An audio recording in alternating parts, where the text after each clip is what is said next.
Sometimes to truly understand an industry, we have to go off the tape, take a closer look at a privately held company. That's right, one that doesn't trade yet. That's how I feel about the security business right here. We know that ADT, the residential security system provider, has just been an awful stock. But maybe that's because they're terrible operators.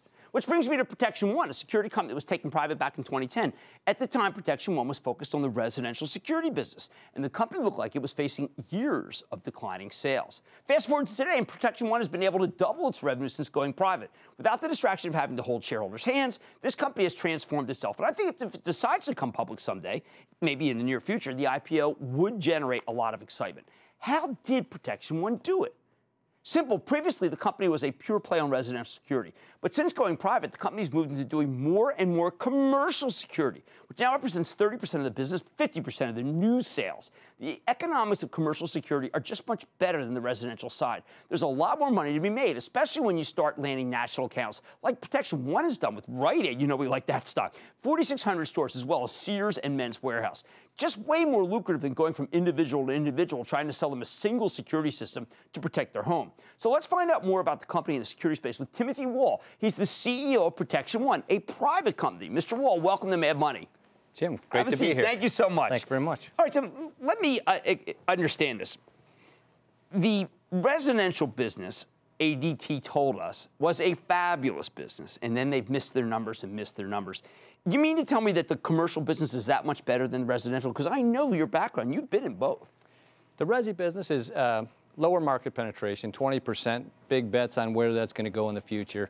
Obviously, commercial, much higher market penetration. There's a sweet spot in each part of these segments. If you focus on, you can really get the good returns you're looking for. Well, because that's what I was worried about is, let's say everyone's locked up in commercial. It's hard, and we know we're not putting up as many stores. Those contracts don't come; they'll come up every few years. But as long as there's new housing and people move, residential's got to be a better business. It's a good point. Residential buyers typically are going to buy once. That system's going to work for a long time. I was with a guy this morning. He's had his for 24 years. Okay. Don't buy a lot of add-ons. Sell you something commercially. What I sold you 5 years ago is out of date now. I'm going to get you real excited about some of the newer things. Commercially, you're required to have a system almost all the time, regulatory, fire laws, et cetera. So it's like cars. You're going to keep buying new cars. And if I'm doing a good job, you're going to keep buying them from me. I know that you have had a phenomenal run against ADT, but Stanley Black & Decker has got a really good product, too. How are you doing in terms of head-to-head against them? Stanley, ADT, good national providers for us. That's why we got so excited about Protection One. We wanted to play in that space with a national footprint. Got some outstanding leaders we were able to bring into Protection One with us. I mean, it's kind of like football coach, basketball coach. We play against ourselves. We execute our game plan, we're going to win in the marketplace. Well, if you had 5 years of declining sales before you went private, what happens when you're private? Who are you able to, I'm going to use a difficult term, were you able to get rid of dead wood? Are you able to just say, okay, look, we can reorient, maybe take a couple of quarters hit that the public markets would never let us do? I mean, what's the secret sauce of being private versus being public? It's a great question. It's taking care of the customer because attrition is the key metric that we deal with. Right, that's what ADT has, bad attrition. Exactly, and when you're public, it's hard to lower attrition because it's probably going to cost you a few more bucks to do other things you should be doing for your customers. Okay. It doesn't impact this year's revenue or earnings. You're not going to get a push from it, and yet long term, the best thing you can do for your company is drive the customer satisfaction up. Now, ATT, I interviewed them at the CTIA conference, and the ATT executive told me without a doubt, look, this is a no-brainer for us. We already are in everybody's home. We're going to offer security, and we're just going to win every account. Do you ever see them? Well, they've certainly came out and big advertising spend. Yeah, so huge. They're trying to get there. This is going to stay in their business development for quite some time. I mean, the numbers they need to move the needle to have any kind of impact there are going to be difficult to get, but we'll see how they do. Okay. Now, what is your technological edge? Is it the Honeywell product?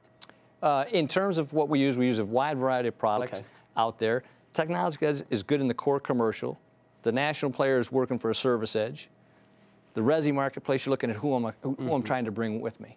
I see. Okay. And I have to presume, I mean, with this record now that is so much better than when you were public. I mean, you bought the company for less than $1 billion. Do you think now, if it were to come public, that it would be no problem for the company to be valued north of $1 billion? Without question. Without question. I mean, we kind of had a three-pronged approach to this. We're taking it private. This is a good example of taking a public company private, getting that customer sat down, lower the attrition. Right. ADT's up at 17 and 18% gross, 14% net. we're at 10.4 gross and 8 net. It's a huge difference. You get that, then you take care of your operational efficiencies. And again, when you got a big company like this, footprint, it's the variance. Right. Just shrink those variances, and then you make your market share decisions. How are we going to go get share? But take care of 1 and 2, and then go after 3. Well, I tell you, if you were public, I would recommend people be long Protection D, and they can do what they want with ADT. That's Timothy Whall, the CEO of Protection One. Let's watch for this in the future. They're doing quite well. Stay with Cramer.